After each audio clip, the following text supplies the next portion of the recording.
आज का चैप्टर है स्टेट्स। अब ये स्टेट के टॉपिक में आपको तकरीबन 5 चैप्टर्स सिखाए जाएंगे, यानी कि ये जो स्टेट का चैप्टर है ये यूनिट 2 है। ठीक है, यूनिट 1 के ऊपर जो कि कंप्लीट पॉलिटिकल साइंस के ऊपर वो चैप्टर था कंप्लीट, उस पर मैं वीडियो बना चुकी हूँ। अभी हम 2 पे कर रहे हैं। ठीक है, अगर आपने 1 वाली वीडियो नहीं देखी तो उसका लिंक यहाँ टॉप पे लगा देती हूँ, आप देख लीजिएगा। अच्छा, अब इस स्टेट के यूनिट में आपको तकरीबन 5 चैप्टर्स आएंगे। तो पहला चैप्टर है डेफिनेशन कॉन्सेप्ट ऑफ स्टेट, ये फर्स्ट चैप्टर है इसका। दूसरा चैप्टर आपको आएगा एलिमेंट्स ऑफ स्टेट। तीसरा चैप्टर आप लोगों को आएगा state and government. Fourth chapter आप लोगों को आएगा state and society. And the last fifth chapter आपको आएगा स्टेट एंड एसोसिएशन। टोटल ये 5 चैप्टर्स हैं जो कि मैंने कंबाइन करके इस यूनिट 2 स्टेट के अंदर डाल दिए हैं, यानी कि यूनिट 2 के ये 5 चैप्टर्स हैं जो इसमें सिखाए जाएंगे।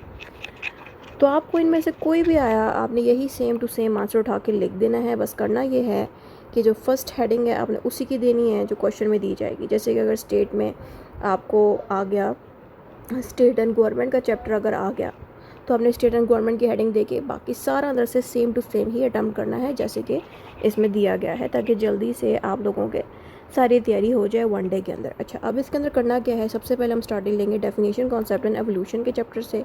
आप डायरेक्ट इंट्रोडक्शन दे के भी स्टार्ट कर सकते हैं। ठीक है, अच्छा अब इंट्रोडक्शन पढ़ने लगे हैं। इसमें बताना है the state is the most important concept of the political science. State जो है पोलिटिकल साइंस के सब्जेक्ट में एक बहुत ही इंपॉर्टेंट कॉन्सेप्ट है। ठीक है, it is organised political community created to maintain, यानी कि जो स्टेट है वो ऑर्गेनाइज़ की जाती है, यानी कि बाकायदा बनाई जाती है। किस लिए बनाई जाती है? ताकि मुल्क में laws, orders, justice and security maintain की जा सके, इसलिए स्टेट को बनाया जाता है। ठीक है, स्टेट इसलिए बनाई जाती है ताकि कंट्री को या उस इलाके को पीसफुल रखा जा सके और कॉमन गोल अचीव किए जा सके। Meaning of the state. अब मीनिंग ऑफ द स्टेट में आप बहुत सारे मीनिंग्स मैंने यहाँ पे दिए हुए हैं, इनमें से कोई भी एक लाइन उठा के लिखते हैं। जैसे कि ऑक्सफोर्ड डिक्शनरी कहता है कि a state is basically sovereign and independent entity capable of maintaining relationship with other countries, यानी कि स्टेट सॉवरेन होता है। सॉवरेन मैंने आपको पहले भी पिछली वीडियो में बताया, इसका मतलब होता है कि एक पर्सन जिसके पास सारी पावर होती है कि वो उस स्टेट के लिए या उस मुल्क के लिए लॉज बना सके। ताकत रखने वाला इंसान, इसको हम सॉवरेन कहते हैं। इंडिपेंडेंट का मतलब है कि जो स्टेट होते हैं वो अलग वर्क करते हैं, इंडिपेंडेंट होते हैं। ठीक है, और ये स्टेट इतने काबिल होते हैं कि ख़ुद के लिए लॉज बना सकें और दूसरे स्टेट्स के साथ एक अच्छा रिलेशनशिप बना सकें। तो ये डेफिनेशन है स्टेट की जो कि ऑक्सफोर्ड डिक्शनरी ने दी। आप अगर डेफिनेशन नहीं याद रहती इस पर्सन की, इस ऑक्सफोर्ड डिक्शनरी की अगर नहीं याद रहती डेफिनेशन, तो आप कोई भी खुद से डेफिनेशन दे सकते हैं कि जो स्टेट है उसमें हर चीज़ बड़े ऑर्गेनाइज तरीके से होती है, और इस तरह की बातें भी आप लिख सकते हैं। और स्टेट में एक फ़िक्स टेरिटरी होती है। ठीक है, अब फिक्स टेरिटरी क्या है, स्टेट में क्या क्या चीज़ें होती हैं, वो टेरिटरी के हवाले से आपको आगे सिखाया जाएगा एलिमेंट्स ऑफ स्टेट में। ठीक है, तो यहाँ से बस मैंने जनरल कॉन्सेप्ट दे दिया है आपको कि स्टेट बेसिकली एक अलग मुल्क होता है जिसके पास इतनी काबिलियत होती है कि वो ख़ुद को चला सके, उसके अंदर ख़ुद के लिए लॉज होते हैं, हर चीज़ होती है। इसको हम स्टेट कहते हैं, जो किसी खास इलाके पे यानी कि किसी खास टेरिटोरी पे बनी होती है। That's it.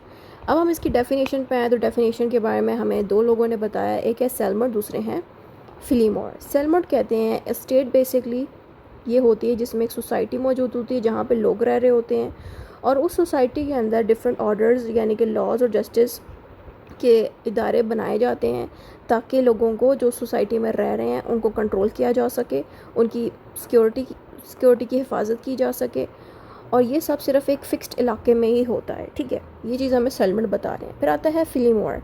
फिलीमोर कहते हैं एक स्टेट बेसिकली ये होता है जहाँ पे बहुत सारे लोग इकट्ठे रह रहे होते हैं किसी एक टेरिटरी में, यानी कि किसी एक ही जगह पे बहुत से लोग इकट्ठे रह रहे होते हैं। वहाँ पे कॉमन लॉज बनाए जाते हैं। कॉमन लॉज मीन्स कि जिस इलाके में वो लोग रह रहे हैं सिर्फ उसी इलाके के लिए लॉज बनाए जाते हैं और गवर्नमेंट बनाई जाती है। इस पूरे कॉन्सेप्ट को हम स्टेट कहते हैं। ये बातें हमें फिल्मोर बता रहे हैं। अब आता है origin of the word state. ये जो लफ्ज़ स्टेट है ये कहाँ से ईजाद हुआ, आपने बताना है। स्टेट का लफ्ज़ लैटिन ज़बान से ईजाद हुआ। लैटिन लोग स्टेट को स्टेटस कहा करते थे। जो ग्रीक लोग थे वो स्टेटस को पॉलिस कहते थे। बेसिकली ग्रीक लोग पॉलिटिक्स को पॉलिस कहा करते थे, जिसका नाम है सिटी स्टेट। ठीक है, जो रोमन लोग थे वो स्टेट को सिविटस कहते थे, जिसका मतलब है पॉलिटिकल कम्युनिटी। तो बेसिकली स्टेट इन 3 डिफरेंट जगहों से ईजाद होके इसका मतलब लिया गया है। स्टेट का लफ्ज़ लैटिन से भी लिया है, ग्रीक से भी लिया है, रोमन से भी लिया है। तो मैंने 3 डिफरेंट यहाँ पे बातें बताई हैं। अगर सारे नहीं याद रहते, सिंपल एक लाइन लिख दें कि जो स्टेट का लफ्ज़ है वो लैटिन ज़बान से निकला है स्टेटस, दैट्स इट। इतना अगर लिख लिया तो भी काफ़ी रहेगा। अब आएगा हमारे पास नेक्स्ट हेडिंग, वो है concept of the state. The state is the sovereign political organization that governs a population within definite territory. इसका मतलब ये है कि स्टेट बेसिकली होती इस तरह से है कि एक पॉलिटिकल निज़ाम बनाती है उस जगह पे जहाँ पे सारे लोग, यहाँ पे कह रहे हैं पॉपुलेशन का मतलब है जहाँ पे लोग रह रहे हों, उस जगह के लिए स्टेट एक पॉलिटिकल ऑर्गेनाइजेशन बनाती है, यानी कि गवर्नमेंट इस्टेब्लिश करती है। और सिर्फ उस जगह पे इस्टेब्लिश करती है जहाँ पे वो लोग रहते हैं, यानी कि एक फ़िक्स टेरिटरी, यानी कि फ़िक्स लोकेशन होती है। एक फ़िक्स लोकेशन होती है जहाँ पे पॉपुलेशन यानी कि लोगों की आबादी हो, उसी जगह पे ही एक गवर्नमेंट इस्टेब्लिश करती है स्टेट, ताकि उस इलाके में जो लोग हैं उधर पीस मेंटेन हो सके, लॉ लगाया जा सके, और जो सिटीजन्स यानी कि जो लोग रह रहे हैं उनको फ़ायदा मिल सके। यह है कॉन्सेप्ट स्टेट का। अब एवोल्यूशन बता देनी है कि स्टेट कैसे बनाई गई, इसकी क्या हिस्ट्री है। अगर हिस्ट्री के ऊपर आके तो हमने ये सारे पॉइंट्स इसमें देने हैं। तो इसमें लिखना है the state develop gradually through out the history. Gradually का मतलब होता है स्लोली, ठीक है। तो ग्रेजुअली का मतलब है जो स्टेट है वो स्लोली इस्टेब्लिश हुई। अगर हम हिस्ट्री देखें तो बहुत ही स्लोली बनाई गई थी। ऐसा नहीं था कि एकदम से लोग आके एक इलाके में रहना शुरू हो गए और एकदम से वहाँ पे सोसाइटी बनी, फिर एकदम से वहाँ पे स्टेट बनी। ऐसा नहीं होता। वक्त के साथ साथ लोग आते हैं, फिर आहिस्ता आहिस्ता जो है सोसाइटीज़ बनती हैं, फिर उसके बाद स्टेट्स बनती हैं। तो हर चीज़ एक तरतीब में स्लो हिस्ट्री के अकॉर्डिंग होती है। तो सबसे पहली हेडिंग हमने देनी है अर्ली ह्यूमन सोसाइटी की। अर्लियर ह्यूमन सोसाइटी, इसमें हमने लिखना है people needed protection, order, settlement of dispute which led too early form of authority. इस लाइन का मतलब ये है कि पुराने दौर के जो लोग थे उनको प्रोटेक्शन चाहिए थी, अपने लिए ऑर्डर्स और लॉस की ज़रूरत थी, ताकि जो डिस्प्यूट्स हैं, डिस्प्यूट्स को उर्दू में कहते हैं फ़ाइट्स, लड़ाइयाँ लगना। किसी भी इंसान के आपस में एक दूसरे के साथ लड़ाई जो लगती है उसको डिस्प्यूट्स कहते हैं। तो इन डिस्प्यूट्स को सॉल्व करने के लिए ज़ाहिर है इदारे बनाने पड़े, ठीक है। तो इस तरह से पुराने सोसाइटीज़ में जब प्रॉपर गवर्नमेंट सिस्टम नहीं था तब भी आपको थोड़ा बहुत उसमें भी गवर्नमेंट कंट्रोल उस वक्त भी देखने को मिलता था। कोई ना कोई ऐसा बंदा ज़रूर था जो इन सोसाइटीज़ को चला रहा था। फिर उसके बाद प्रिमिटिव सोसाइटीज़ आ जाती हैं। Tribal chiefs and the family heads acted as the early leaders. जो प्रिमिटिव सोसाइटीज़ थी, यानी कि शुरुआती दौर की सोसाइटीज़ जो थी, आपको ट्राइबल चीफ्स मिलेंगे। ट्राइबल चीफ्स का मतलब ये है कि जो गांव देहात में जो हेड होता था ना, जो सबसे बड़ा उम्र का बंदा जिसके पास तजर्बा समझ ज़्यादा होती थी, उसको वो लोग चीफ बना देते थे, अपना हेड बनाते थे, ठीक है, ताकि वो उस इलाके के गांव में सारे मसलों को सॉल्व कर सके, ठीक है। यानी कि जो चीफ है वो उस वक्त में एक लीडर का रोल अदा किया करता था ताकि उन इलाके के लोगों के मसले को सॉल्व किया जा सके। और ये ज़ाहिर है इसकी फैमिलीज़ भी जो होती थी उन फैमिली का ये हेड भी होता था, ठीक है। अच्छा, अब हमारे पास आ जाता है ग्रीक सिविलाइजेशन।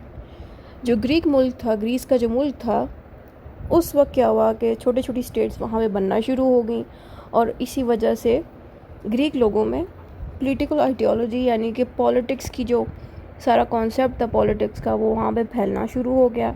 आप इसमें एरिस्टोटल का भी एक व्यू पॉइंट डाल दें। एरिस्टोटल कहता था कि जितने भी इंसान हैं वो पॉलिटिकल एनिमल्स हैं, ठीक है। यानी कि इंसानों का नेचर ऐसा है कि वो एक दूसरे के साथ कम्युनिकेट किए बगैर रह नहीं सकते। हर बंदा कम्युनिकेट करते हैं। नॉर्मली लोग पॉलिटिकली एक दूसरे के साथ कम्युनिकेट करते हैं। ये हमें एरिस्टोटल समझा रहे हैं। अगर आपको ये पॉइंट नहीं लिखना ना लिखें, थोड़ा सा ग्रीक का बता के नेक्स्ट हेडिंग पे मूव ऑन कर जाएं। नेक्स्ट हेडिंग है हमारी इस्लामिक व्यू।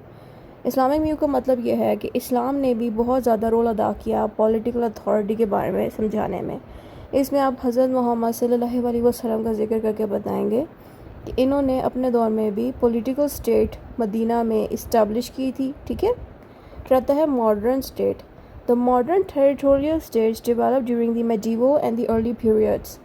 कह रहे हैं कि 16 से 17 सेंचुरी में टेरिटोरियल स्टेट यानी कि नॉर्मल स्टेट जो है डेवलप होना शुरू हो गई थी मेडिवल और मॉडर्न पीरियड के दौर में। बस इतनी सी बात है।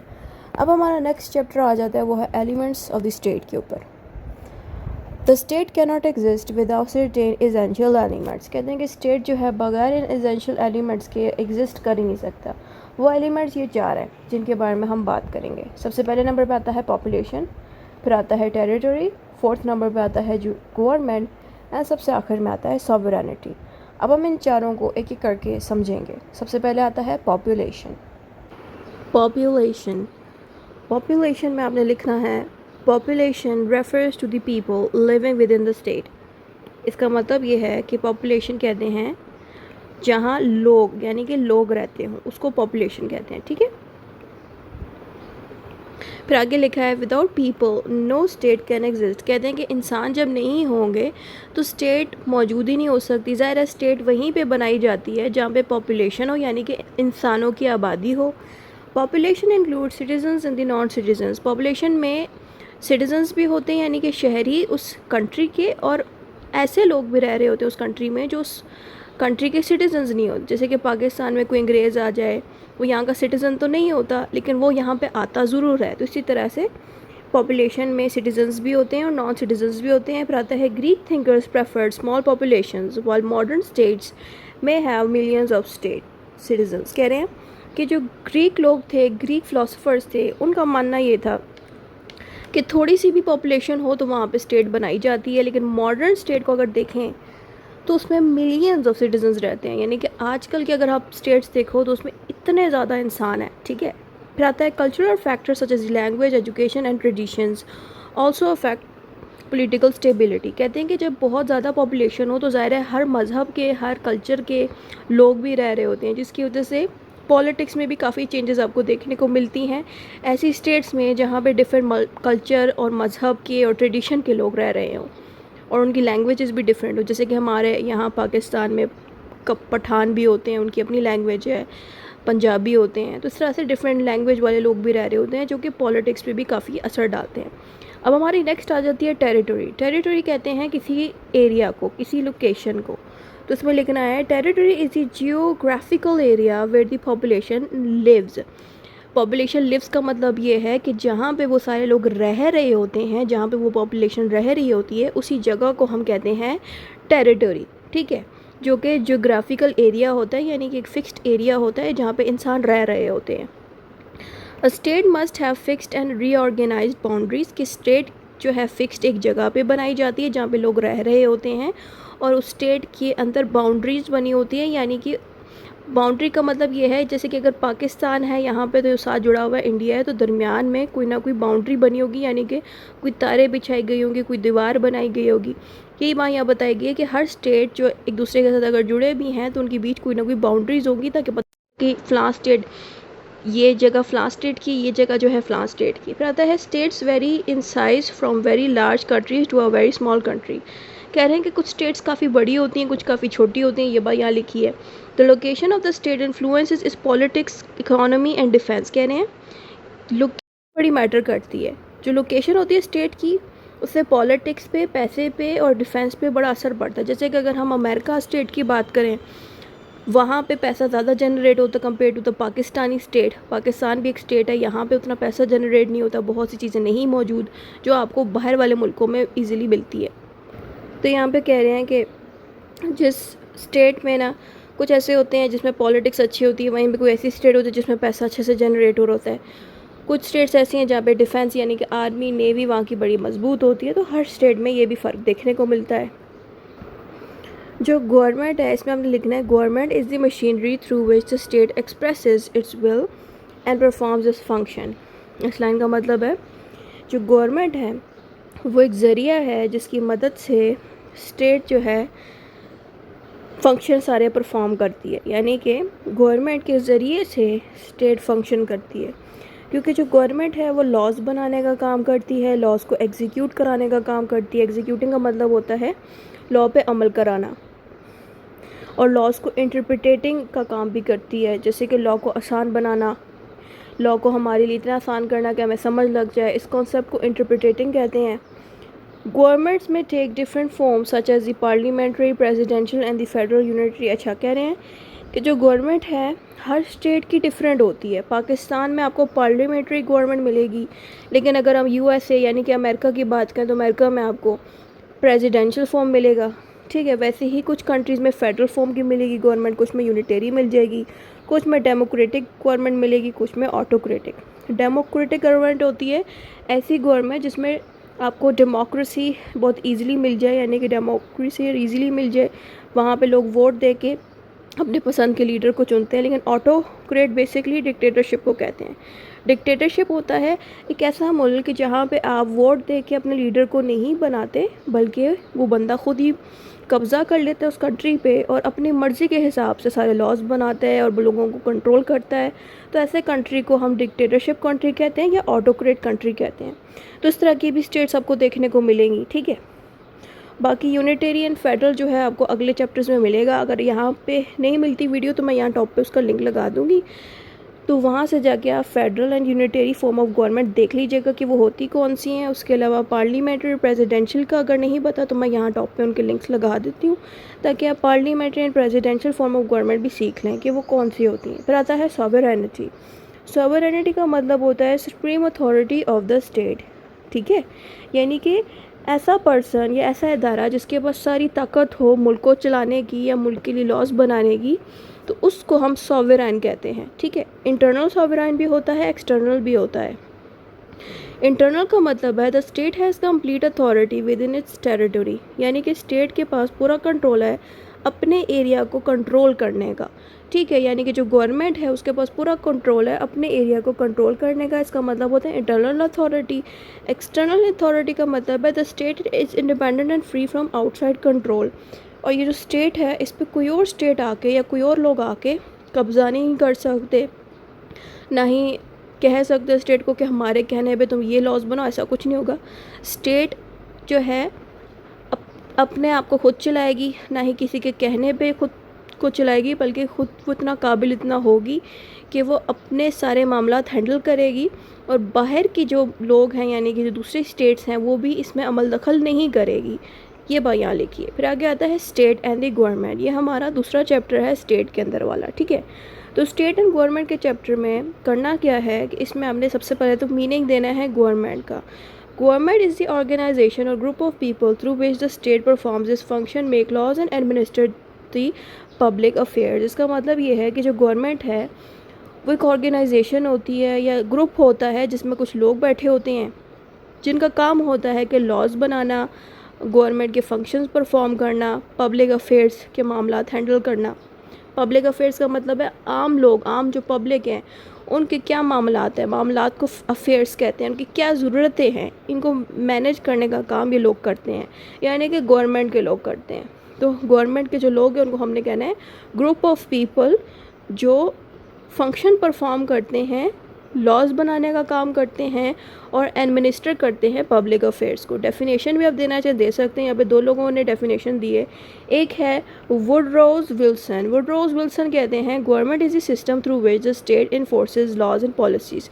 गवर्नमेंट एक ज़रिया है जिसकी मदद से स्टेट अपने मुल्क के लोगों पे लॉज लागू करवाती है, इन्फोर्स करवाती है और अपनी पॉलिसीज़ इन्फोर्स करवाती है, लगवाती है। एरिस्टोटल कहते हैं government is the organisation that directs and guides the people of the state. Government एक ऑर्गेनाइजेशन है जो लोगों को गाइड करती है, डायरेक्ट करती है कि आपने इस स्टेट में किस तरह से चलना है। ठीक है, जैसे कि पाकिस्तान की बात करें तो पाकिस्तान में गवर्नमेंट जो है वो पाकिस्तानियों को बताती है कि आप लोगों ने किस तरह से यहाँ पर रहना है, कैसे ज़िंदगी जीनी है। तो इस तरह से गवर्नमेंट सारी चीज़ें हैंडल करती है। ये हमें एरिस्टोटल कह रहे हैं। फिर आगे आता है need to differentiate state and government. आपने बताना है कि political thinkers emphasise the difference to the protect citizens rights and prevents misuse of the powers. यहाँ पे कह रहे हैं कि जो पॉलिटिकल थिंकर्स हैं वो कहते हैं कि स्टेट को गवर्नमेंट से डिफरेंशिएट करना चाहिए ताकि आम इंसानों को, आम पर्सनस को, जो सिटीजन्स हैं उनको अपने राइट्स का पता लग सके और अपने राइट्स को आम लोग प्रोटेक्ट कर सके, ताकि कोई भी बंदा अपने पावर्स को मिसयूज़ ना करे जो गवर्नमेंट में बैठा है। क्योंकि जो आम पब्लिक है जब उसको पता होगा कि गवर्नमेंट अलग है, स्टेट अलग है, गवर्नमेंट एंड स्टेट जो है मिलके चलते हैं, लोगों के क्या राइट्स हैं, क्या ड्यूटीज़ हैं, ताकि जो अथॉरिटी में बैठे हुए यानी कि गवर्नमेंट में बैठे हुए लोग हैं वो अपनी ताकतों को मिसयूज़ ना करें और आम पब्लिक को पता हो कि गवर्नमेंट कैसे वर्क कर रही है और ये पर्सन कैसे काम कर रहा है। तो यहाँ पे हॉब्स एंड जॉन लॉक और रोजी, ये 3 बंदे हैं जो इसके ऊपर बात करते हैं। Considered state and government almost the same in absolute rules. Hobbes कहते हैं कि गवर्नमेंट हो या स्टेट हो, दोनों बिल्कुल सेम ही है, क्योंकि दोनों एक ही फंक्शन परफॉर्म करते हैं। ये चीज़ हमें हॉब्स कह रहे हैं। वहीं पे जॉन लॉक एंड रोजी क्या कहते हैं, supported separating them to protect the freedom and liberty. John Locke and रोजी कहते हैं कि गवर्नमेंट एंड स्टेट को एक दूसरे से सेपरेट रखा जाए ताकि आम पर्सनस को फ्रीडम और लिबर्टी मिले। लिबर्टी भी आज़ादी को कहते हैं, फ्रीडम भी आज़ादी को कहते हैं, ठीक है। हॉब्स कुछ और कह रहा है। हॉब्स कह रहा है कि ये दोनों सेम हैं और सेम ही वर्क करते हैं, लेकिन जॉन लॉक और ये दूसरा बंदा कह रहा है कि इनको आप सेपरेट ही रखें ताकि हम लोगों के लिए समझना आसान हो कि स्टेट कैसे वर्क करती है और गवर्नमेंट कैसे वर्क करती है, ताकि लोगों के राइट्स एंड फ्रीडम ख़राब ना हो। फिर हमने डिफरेंस का थोड़ा बताना है कि स्टेट बेसिकली एक परमानेंट इंस्टीट्यूट है, गवर्नमेंट टेम्परेरी होता है। अब आप सोच रहे हो कि स्टेट एंड गवर्नमेंट में ये क्यों फ़र्क है। देखिए, स्टेट तो हमेशा रहती है, मुल्क तो ख़त्म नहीं हो सकता, लेकिन गवर्नमेंट ज़रूर ख़त्म होती है। इसकी आसान एग्जांपल दे सकती हूँ, जैसे कि अगर पीटीआई की गवर्नमेंट जीती है, वोट दे के जीत जाती है अगर ये, तो इसके लोग गवर्नमेंट में आ जाएंगे। लेकिन अगले साल अगर ये पीटीआई के लोग नहीं जीतते, कौन जीतेगा पाकिस्तान में? नून लीग की पार्टी, ठीक है। अगर नून लीग की पार्टी जीती है, फिर नून लीग की गवर्नमेंट आ जाएगी। तो इस तरह से गवर्नमेंट्स चेंज होती रहती हैं, पार्टीज़ बदलती जाती हैं, लेकिन जो मुल्क है वो नहीं ख़त्म होगा इन पार्टीज़ के ख़त्म होने से, ठीक है। यही बात बताएगी। स्टेट बेसिकली मुल्क को कहते हैं, कंट्री को कहते हैं। गवर्नमेंट तो गवर्नमेंट होती है, ठीक है, वो बदल जाती है, वो टेम्परेरी होती है। स्टेट्स में आपको सिटीजन्स मिलेंगे हर तरह के, गवर्नमेंट में आपको रूलर्स एंड ऑफिसर्स मिलेंगे, स्टेट में आपको पोजेसिव सॉवरेनिटी, स्टेट के पास पावर होती है। गवर्नमेंट के पास पावर्स कैसे आती हैं? स्टेट्स ने गवर्नमेंट को पावर दी होती हैं, यानी कि जो मुल्क है ना उसके पास तो पावर है, लेकिन जो गवर्नमेंट आती है ना उसको मुल्क ही ताकत देता है कि वो ख़ुद को चला सके। फिर आता है, अब ये 3 पॉइंट्स ही हैं जो हमने डिफ्रेंशिएट करने के लिए काफ़ी हैं, ठीक है। यह बताया गया है कि जितनी भी गवर्नमेंट है वो चेंज होती रहती हैं जब इलेक्शंस होते हैं, ठीक है। ये तो नॉर्मल सी बात है कि अगर आज पीटीआई की पार्टी तो कल नून लीग की होगी, ठीक है। तो इस तरह की बात क्या लिखी है। अब आपने इंपॉर्टेंस बताना है कि हमारे लिए दोनों में डिफ्रेंशिएट करना, दोनों में फ़र्क करना क्यों ज़रूरी है। It allows people to criticise the government without opposing the state, यानी कि जब हम गवर्नमेंट को स्टेट से अलग करते हैं तो आम पब्लिक सिर्फ गवर्नमेंट को क्रिटिसाइज़ करेगी, ना कि स्टेट को करेगी। इसके आसान एग्जांपल दे सकती हूँ कि अगर गवर्नमेंट ने कुछ गलत काम किया, सपोज़ पीटीआई, मैं यहाँ पे पीटीआई नून लीग को टारगेट नहीं करूँगी, क्या पता आप में से कोई पीटीआई या फिर नून लीग का फ़ैन हो, तो इसलिए मैं जनरल बात करूँगी कि सपोज़ कोई गवर्नमेंट है, ठीक है, वो अच्छे से वर्क नहीं कर रही, तो जो स्टेट है पाकिस्तान, सपोज़ पाकिस्तान की हम बात कर लेते हैं, पाकिस्तान स्टेट है, ठीक है। तो जो पाकिस्तान है, लोग पाकिस्तान को गलत नहीं कहेंगे, लोग सिर्फ गवर्नमेंट को गलत कहेंगे। क्यों? क्योंकि हमने दोनों को डिफ्रेंशिएट किया है, हमने गवर्नमेंट को सेपरेट रखा है, स्टेट यानी कि पाकिस्तान को अलग रखा है। गवर्नमेंट अगर अच्छा वर्क नहीं करी तो लोग स्टेट यानी कि पाकिस्तान को बुरा नहीं कहेंगे, बल्कि गवर्नमेंट को कहेंगे। लेकिन अगर हम स्टेट एंड गवर्नमेंट को कंबाइन एक दूसरे के साथ जोड़ के रखेंगे, तो अगर गवर्नमेंट गलत काम करेगी तो मुल्क भी साथ बदनाम होगा। इसीलिए स्टेट को यानी कि पाकिस्तान को अपने अलग रखना है, गवर्नमेंट को अलग रखना है, ताकि गवर्नमेंट अगर गलत करे तो लोग सिर्फ गवर्नमेंट को क्रिटिसाइज़ करें, बुरा भला बोलें। It maintain the stability in the political system. और इससे क्या फ़ायदा होता है डिफरेंस रखने का गवर्नमेंट एंड स्टेट में, ताकि पोलिटिकल सिस्टम में स्टेबिलिटी रहे, ठीक है। अब आता है स्टेट एंड सोसाइटी, हमारा दूसरा चैप्टर है। इसमें आपने क्या करना है, सोसाइटी की थोड़ी डेफिनेशन या थोड़ा मीनिंग देना है। आपने लिखना है, society is a group of people living together and interacting through the social relationship, culture, customs and institutes. यानी कि सोसाइटी में क्या होता है, कुछ ग्रुप के लोग रह रहे होते हैं जो एक दूसरे के साथ मिलके चलते हैं, एक दूसरे के साथ इंटरेक्ट करते हैं, इनके बीच आपस में रिलेशनशिप बने होते हैं, कोई कल्चर होता है जिसकी वजह से सारे ग्रुप कल्चर के हिसाब से भी जुड़े होते हैं, कोई पुराना कस्टम होता है इनका एक दूसरे के साथ। पुराना कस्टम मीन्स कोई पुराना ट्रेडिशन, कोई चली आई रिवायात, कोई इंस्टीट्यूट, कोई इदारे। यहाँ पे बेसिकली ये उन इंस्टीट्यूट्स की बात नहीं कर रहे जो हमने पॉलिटिकल साइंस के पढ़े थे, लेजिस्लेटिव, गवर्नमेंट एंड जुडिशरी, ये उन इंस्टीट्यूट्स की बात नहीं कर रहे, क्योंकि आप लोगों ने सोशियोलॉजी नहीं पढ़ा हुआ सेमेस्टर 1 में, इसलिए आपको इंस्टीट्यूट्स का नहीं पता। ये इंस्टीट्यूट्स ये वाले होते हैं, फैमिली इंस्टीट्यूट्स, एजुकेशनल इंस्टीट्यूट जैसे कि universities, college and schools, hospitals, तो इस तरह के इंस्टीट्यूट्स की बात हो रही है, ठीक है। तो जो फैमिली इंस्टीट्यूट, जैसे कि एक बच्चा घर में पैदा होता है, माँ बाप से ग्रूमिंग लेता है, फिर स्कूल जाता है, उसके कज़न्स वगैरह होते हैं, फिर एजुकेशन को स्कूल से लेता है, फिर हॉस्पिटल जाता है, तो ये तमाम इंस्टीट्यूट्स सोसाइटी का एक हिस्सा होते हैं। तो ये इन इंस्टीट्यूट्स की बात हो रही है, ठीक है। फिर आता है हमारे पास relationship between the state and society. आपने बताना है कि स्टेट एंड सोसाइटी का आपस में बहुत गहरा क्लोज कनेक्शन है। क्या कनेक्शन है कि society influences political system and institute. जो सोसाइटी होती है वो पॉलिटिकल सिस्टम को बड़ा इन्फ्लुएंस करती है, मुतासर करती है, ठीक है। जैसी सोसाइटी होगी वैसा ही पॉलिटिकल निज़ाम बनता है। The state creates laws and policies that shape social life. जो स्टेट है वो लॉज ऐसे बनाती है जो सोशल लाइफ मैनेज की जा सके। जैसे कि जो मुल्क है ना, जिस तरह का मुल्क है, जिस तरह के वहाँ के लोग हैं, जैसा उनका रहन सहन है, जैसे उनके कस्टम्स हैं, तौर तरीके हैं, ट्रेडिशन है, उसी को देखते हुए जो स्टेट है, यानी कि पाकिस्तान है ना, तो जिस तरह के लोग होंगे, जैसी सोसाइटी होगी, वैसे ही लॉज बनाएंगे, वैसे ही पॉलिसीज़ बनाई जाएंगी।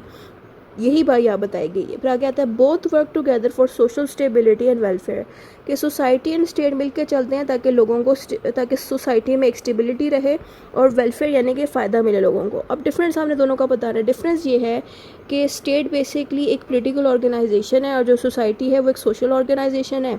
स्टेट जो है एक फ़िक्स टेरिटरी के लिए होता है, लेकिन सोसाइटी की कोई बाउंड्री नहीं होती, ये इसकी कोई फिक्स टेरिटरी नहीं होती, ये कहीं पे भी बनी हुई मिल जाएगी आपको किसी भी मुल्क में। जो हर मुल्क में उनकी अपनी अपनी सोसाइटीज़ होती हैं। Uses laws and authority, state के अंदर लॉज एंड अथॉरिटी मिलेंगे, लेकिन सोसाइटी जो है कस्टम्स पे वर्क करती है, दैट्स इट। स्टेट के साथ मेंबरशिप कंपलसरी होनी चाहिए, मेंबरशिप इज़ वॉलंटरी। अब मेंबरशिप कंपलसरी वॉलंटरी का मतलब ये है कि अगर आपने किसी मुल्क में रहना है तो आपने अपने आप को वहाँ का सिटीज़न बनाना पड़ता है, ये ज़रूरी है। लेकिन स्टेट में होता है कि जब आप मेंबर बनते हो किसी सोसाइटी के तो आपकी मर्ज़ी होती है। वॉलंटरी का मतलब है आपकी choice, you have the choice, ये आपकी मर्ज़ी है। कंपलसरी का मतलब है कोई मर्ज़ी नहीं है, आपको करना ही पड़ेगा ये चीज़। यानी कि अगर आपको स्टेट में या किसी मुल्क में रहना है तो आपको उधर का सिटीज़न होना पड़ेगा। अगर हम बात करें सोसाइटी की, तो सोसाइटी में ज्वाइन करने के लिए आपकी अपनी मर्ज़ी चलती है, वॉलंटरी होती है, यानी कि अपनी मर्ज़ी। इंपॉर्टेंस क्या है इसकी? इम्पोर्टेंट इसलिए है स्टेट की सोसाइटी हमारे लिए in democratic system society should remain independent from excessive state control to protect freedom and the social initiatives। तो यहाँ पे कह रहे हैं कि डेमोक्रेटिक सिस्टम जो है वो तभी वर्क करेगा अगर सोसाइटी जो है वो स्टेट के कंट्रोल से अलग वर्क करती हो, तभी जाके डेमोक्रेटिक सिस्टम अच्छे से वर्क करेगा। फिर आता है हमारे पास नेक्स्ट चीज़ state and association. State and association दूसरा चैप्टर है। इसमें आएगा meaning of association. Association basically एक ग्रुप होता है। An association is a group of people who voluntary unite to achieve a specific purpose और अ कॉमन इंटरेस्ट। वॉलंटरी का मतलब होता है अपनी मर्ज़ी से, कि एक ऐसा ग्रुप इंसान बनाते हैं अपनी मर्ज़ी से ताकि किसी गोल को अचीव किया जा सके, किसी मकसद को अचीव किया जा सके। इसको कहते हैं हम एसोसिएशन। एसोसिएशन के एग्जांपल हम देख लेते हैं। ट्रेड यूनियन भी एक एसोसिएशन है, बिजनेस ग्रुप्स भी एसोसिएशन है, पॉलिटिकल पार्टीज़ भी एसोसिएशंस हैं, प्रोफेशनल ऑर्गेनाइजेशन भी एसोसिएशंस हैं। अब इन एसोसिएशंस का क्या रोल अदा होता है हमारी लाइफ में? Associations perform important functions in society, कि जितनी भी एसोसिएशंस यानी कि ग्रुप्स बनाए जाते हैं वो बड़ा ही इंपॉर्टेंट रोल अदा करते हैं हमारी सोसाइटी में।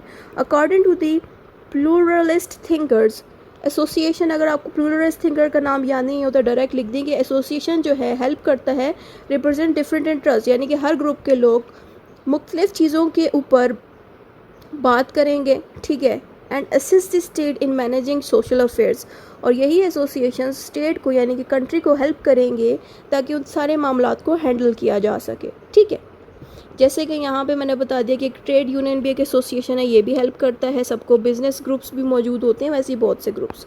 फिर आता है हमारे पास difference between the state and association.